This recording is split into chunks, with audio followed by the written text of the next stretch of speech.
A financial political crisis as a consequence of excessive debt, unfunded liabilities, spending, bailouts, and gross discrepancy in wealth distribution going from the middle class to the rich. No good has ever come from granting monopoly power to the state to use aggression against the people to arbitrarily mold human behavior. Such power, when left unchecked, becomes the seed of an ugly tyranny. Don't look now, but Paul the Apostle has just wandered into the desert. Not the biblical Paul, the political Paul, but you'd have a very hard time distinguishing between the two, since Ron Paul's supporters also have darn near religious fervor for their enlightened leader. And why not? The former Texas congressman and presidential candidate single-handedly galvanized a nation to think that libertarianism isn't a crazy science. In Washington, it's about basic math. Money in, money out. A lot more money going out than coming in. A bad combination. And before anyone, and I have covered everyone, Ron Paul was first bemoaning its disastrous consequences. Yeah, even before that guy, Ross Perot. He joins me now on the phone for his first interview now as a former congressman. Welcome, sir. Very good to have you.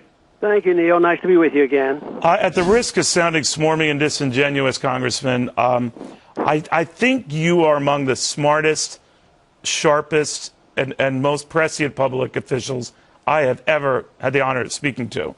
Now, I know against the cast of characters you've worked, that might not sound like a compliment, but it is.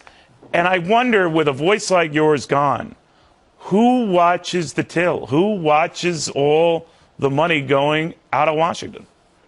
Well, I think there'll be many, and if I did any good at all, there should be quite a few. And I think there are. I had a hard time seeing them, Congressman, for that budget deal. Well, how often do you see 15 people voting against the speaker, at least 12 of them Republicans? Good point. I mean, that means, you know, we used to say if we got 100 spontaneous phone calls in a congressional office, that meant there were about 2,000 people who were really thinking about it. And so if there's a couple congressmen who are frustrated with the system right now, that means we're a lot more congressmen that just didn't want to stand up and say so. No, it's there, and I try to be the optimist, but I don't find that optimism in Washington. And as you have pointed out so often, is that I get some encouragement, from the college campuses, and therefore I'm not a pessimist because I think they're willing to listen, they're idealistic, and they know what they're inheriting. So therefore, I think that we can pull out of this. But not with the current crop of politicians in Washington. Attitudes have to change, and that's what I work on, changing people's opinion. And I think to some degree I've had a little bit of success. Well, I think you have, Congressman. What I found interesting covering this last presidential race so much is that you respected people's intelligence, and the proof was during the primary and caucus process, your comments on each election night were electrifying. Only you could get standing cheers and whoops from college kids, and you were talking about money supply and the Federal Reserve. And I have been trying my entire career to do that, Congressman, and I had the benefit of a prompter. You didn't. So hope springs eternal that this sticks and this measures and gets people galvanized. Here's my worry, though, Congressman.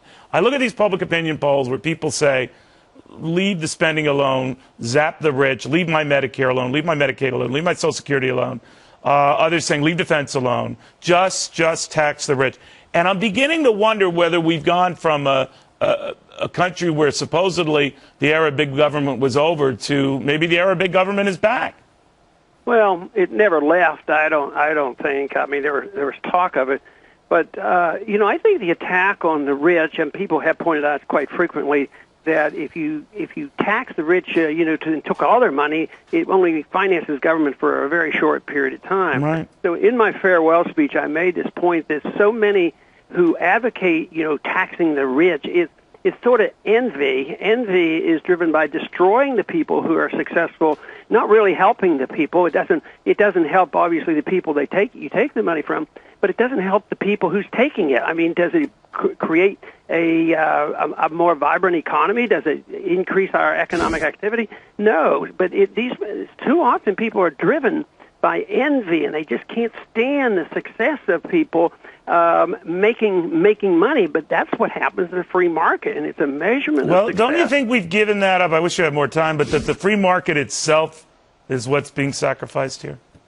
Oh, I think so. And, of course, I've been arguing that's been sacrificed a long time ago. I remember getting really criticized by somebody who was criticizing capitalism and how terrible this capitalism was. And I came back, but we don't have capitalism. We don't have free markets. We have fixed interest rates. We have intervention. We have overplanning, overspending, deficit. That's not what happens in a free market. A free market is designed quite differently. So I resent the fact when they blame the problems that we have. We've just had all these extremists believing in laissez-faire capitalism, and that's why we have this mess. They're wrong on that, and I'm trying to change people's minds regarding that issue. Well, keep at it, young man. Ron Paul, I want to thank you. Last time you were here, I had a viewer tell me, you know, Neil, when he leaves Washington, you should have him be your co-anchor. I immediately shot an email back. No, I don't believe in any co-anchor who would make me look bad. Congressman, thank you very much. Well, have me back someday. I will. Ron Paul. Thanks.